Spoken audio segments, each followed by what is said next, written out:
اوكي، الحين بعد ما عرفنا الخصائص البيانات حق الطائرة، الحين راح نبدأ الرحلة. وبنبدأ طبعا بالاتصال بالمراقب الجوي. وبنشوف كيف راح نبدأ الاتصال.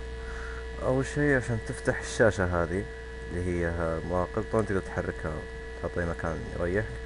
آه، طبعا تشغيلها يكون عن طريق الضغط على فاصلة في الكيبورد، أو اللي هو حرف الذال في الكيبورد. تضغط عليه يظهر لك الشاشة. يقول لك يعني choose an option for ground. اوكي، يعني من كان اول شيء الجراوند اللي هو يقول لك يعني tune ground، تضغط واحد tune ground 112.1.65. لما تضغط عليه راح يحول على الموجة.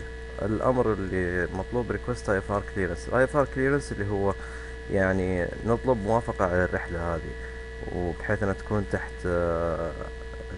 تحت قواعد IFR، يعني رحلة عن طريق استخدام أجهزة الطائرة. فاحنا الحين بنطلب الكليرنس من البرج، وراح نضغط رقم واحد.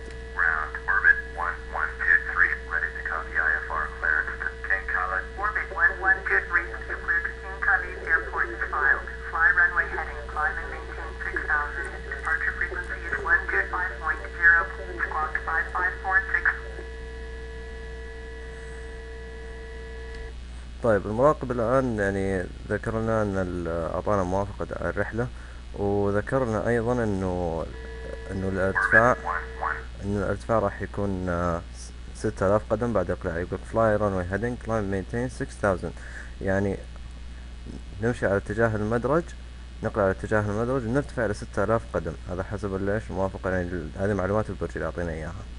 23, cleared at King Khalid Airport as filed. Fly runway heading, climb and maintain 6000. Departure on 125.0, squawk 5546. Orbit 1123, feedback is correct. Contact ground on 121.65 when ready to tap. طيب الحين طبعا المراقب يقول الحين انه إعادة المحادثة كانت صحيحة، فيطلب مني ايش، انه اكلم الجراوند او اتصل كونتاكت جراوند وين ريدي تو تاكسي، يعني لما اكون جاهز للتاكسينج نكلم الجراوند عشان يعطينا المسار التاكسينج الى المدرج. طيب الحين صار عندنا موافقة على الرحلة، فنبدأ الآن بعملية الرجوع إلى الخلف. طبعا عملية الرجوع إلى الخلف عن طريق الضغط على Shift و P. وقبل الرجوع للخلف نضغط على أن نقوم بتشغيل أنوار البيكن. نبدأ عملية الرجوع إلى الخلف عن طريق ضغط Shift و P. الطيارة الآن بدأت ترجع إلى الخلف. وطبعا في عندك طريقة إذا كانت الطائرة يعني ترجع إلى الخلف باتجاه معين. لما تضغط على Shift و P، تضغط Shift و P مباشرة، تضغط واحد إذا أو الطائرة تنعرض في اليسار، أو تضغط إلى اثنين عشان الطائرة تلف إلى، أو ذيل الطائرة يروح اليمين. فاحنا ضغطنا على شيفت بي واحد والطائرة بدأت تنعطف أثناء الرجوع إلى الخلف.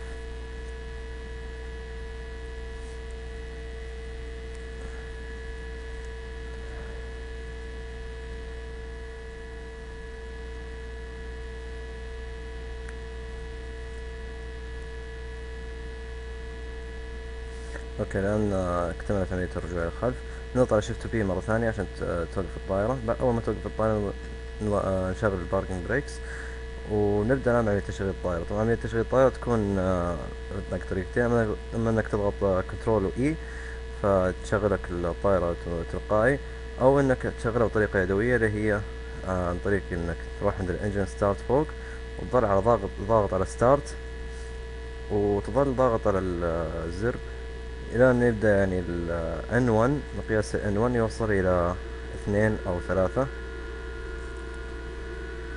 مباشرة. بعد ما يوصل N1 إلى السرعة المطلوبة مباشرة تروح على الثروتل وترفع اللي هو الفيول فالف، وتبدأ الطيارة الآن يعني تبدأ الطيارة الآن تشتغل.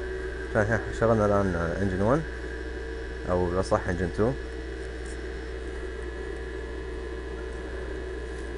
نشغل الآن انجن 1 نفس الطريقة، نضغط على ستارت إلى أن توصل سرعة ال N1 إلى 1 أو 2.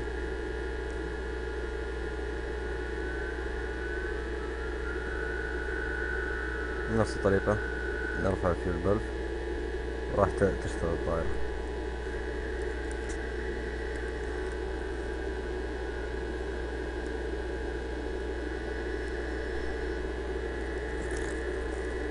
الآن عملية تشغيل الطائرة اكتملت.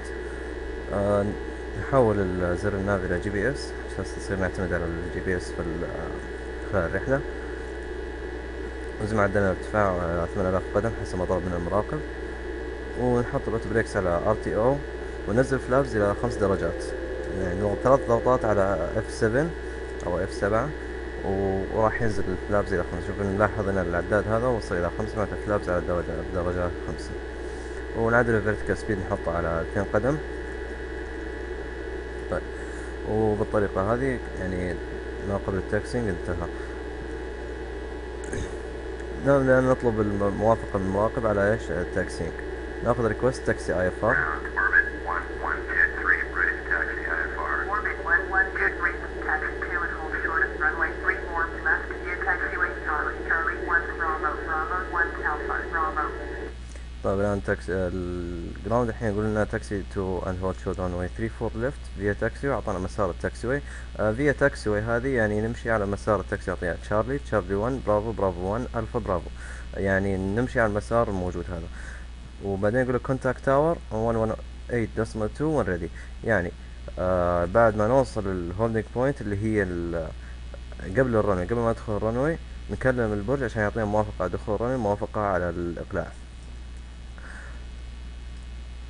Contact tower on 118.2 when ready. طب بعدين نختار acknowledge taxi clearance إذا يعني سمعت الأمر صحيح. في عندك ممكن تختار say again، ما تضغط رقم 2 تسوي say again، يعني تطلب منه يعني يعيد الأمر عليك إذا كان مثلا يعني فوتت كلمة أو ما فهمت إيش قال، فتقول له say again. شوف يعطيك الأمر مرة ثانية الآن.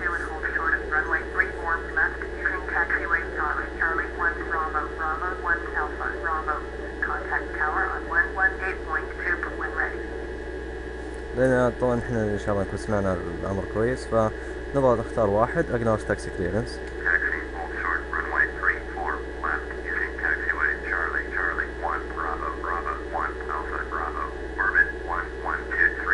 طيب الحين احنا عندنا موافقة الحين انك تسوي تاكسي الى المدرج. طبعا ممكن احيانا يكون المطار ما تكون يعني ممكن ما تعرف شيء عن او ما عندك معلومات عن المطار، او ما تدري المسار اعطاك يعني ما تعرف كيف تروح له، فتضغط على رقم 2 turn on progressive taxi. لما تضغط على رقم 2 لاحظ خارج الطائرة رسم لك مسار على الأرض، بحيث إن يوريك المسار اللي تمشي عليه إلى رومانيا. فنمشي على المسار هذا الآن، نبدأ عملية التاكسينج. نسوي ريليز الباركنج بريكس، نضغط على البريكس ونبدأ ندفع الثروتل.